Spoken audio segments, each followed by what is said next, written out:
चलिए दोस्तों, बात कर लेते हैं दबंग स्टार खेसारी लाल यादव जी के गाने के बारे में। जातवा के दातवा, जो कि गाना बहुत बवाल मचा देने वाला है।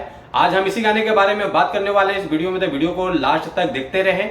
और जो लोग भोजपुरी बुढ़हंगामा चैनल को अभी तक सब्सक्राइब नहीं किए हैं वो लोग सब्सक्राइब कर लीजिए। चलिए वीडियो को शुरू करते हैं। आज हम जिस गाने के बारे में आप लोगों से बात कर रहे हैं, फाइनली उस गाने का पोस्टर रिलीज कर दिया गया है, जातवा के दातवा, जो कि बहुत कमाल का सॉन्ग है, बहुत कमाल का वीडियो होने वाला है।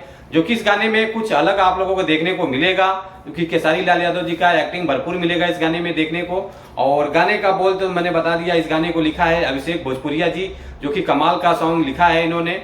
और म्यूजिक का बात किया जाए तो म्यूजिक बहुत जबरदस्त बना है। और उसके बाद म्यूजिक दिए हैं आर्या शर्मा जी, जो कि बहुत काफी अच्छा म्यूजिक तैयार करते हैं।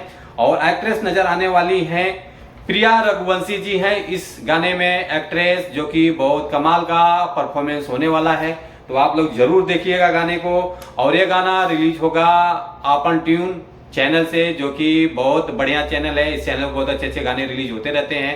तो आप लोग इंतजार कीजिए, क्योंकि पोस्टर पे अभी रिलीजिंग टाइम डेट नहीं दिया गया है, ये गाना कब रिलीज होगा। जहां तक मुझे लगता है एक अंदाज से 1-2 दिन में गाने का टीजर लॉन्च हो सकता है, नहीं तो गाना लॉन्च होगा direct. Thank you so much.